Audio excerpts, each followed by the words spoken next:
type in a blender on the internet. The poor little creature was severely injured, covered with cuts and bruises all over its body. And not only this, due to our human actions, a countless of animals are either tortured or abandoned every year.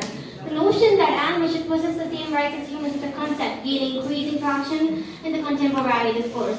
Historically, animals have been viewed as property. They are often subject to human exploitation for food, clothing, entertainment, and scientific experiments. And this perspective has led to immense cruelty and suffering inflicted upon several animals.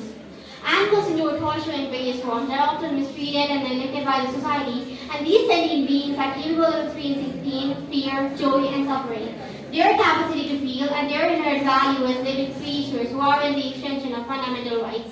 Just before, my opponent mentioned that granting animals the same rights as humans is not practical and appropriate. And I do agree that us humans and animals are biologically different. But let's talk about appropriateness. 1.2 million of animals are sacrificed in temples in the name of God. Is that appropriate? And 97% of the animals are killed during experimentations. Or that's appropriate. Honorable judges, I think we're forgetting that animals have a life too. They have a soul and a heart too. They feel emotions too.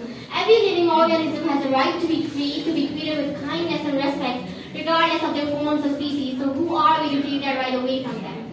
Denying animal rights is a form of injustice that prolongs the cycle of suffering and exploitation on animals. For an example, let's talk about the usual things that we do every day. The shoes, the belts that we wear is cows and snakeskin. The silk and satin items is obtained by killing numerous silkworms, and thousands of innocent lives are lost while preparing the non-veg items that we consume every day. Also, I believe that rights should not be work-based. Rights are about equality, justice, dignity, and freedom. And it is a basic ideology that animals do not work like humans. Animals do not work like humans, but that does not mean we should exploit their rights to fulfill human needs and desires. Just before, some of you said, imagine dogs ruling a country or animals attending schools. But if that's so, then why don't we imagine being kicked and spitted at, hit with stones and pebbles? If animal torture is valid, then why don't we put ourselves in their shoes? Do you think we humans can tolerate the abuse and disrespect that we put others through? Honorable judges, do you think we will survive a lifetime being chained along between four walls? Definitely not. 5.7 million of birds spend their entire life in a cage. When will they get a taste of freedom? And over 2 million species of animals are taken away from their homes. When will they get to reunite with their friends and family? Additionally, the Willow Project held by the US government is believed to contribute to the extinction of 7 different wildlife species.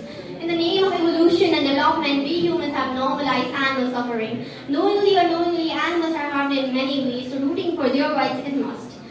Moreover, advocating for animal rights is not just merely about protecting individual animals, but also about safeguarding the environment. A healthy ecosystem depends on its biodiversity, and animals play a crucial role in maintaining the ecological balance.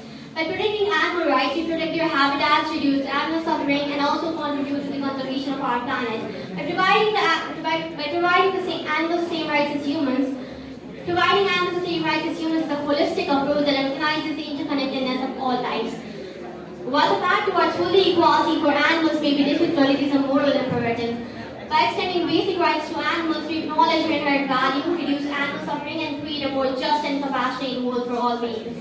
So by this, I'll let you end my sentences here saying it is time to go beyond the anthropocentric views and embrace a world that recognizes the rights and dignity of every living creature. Thank you. Have a good day.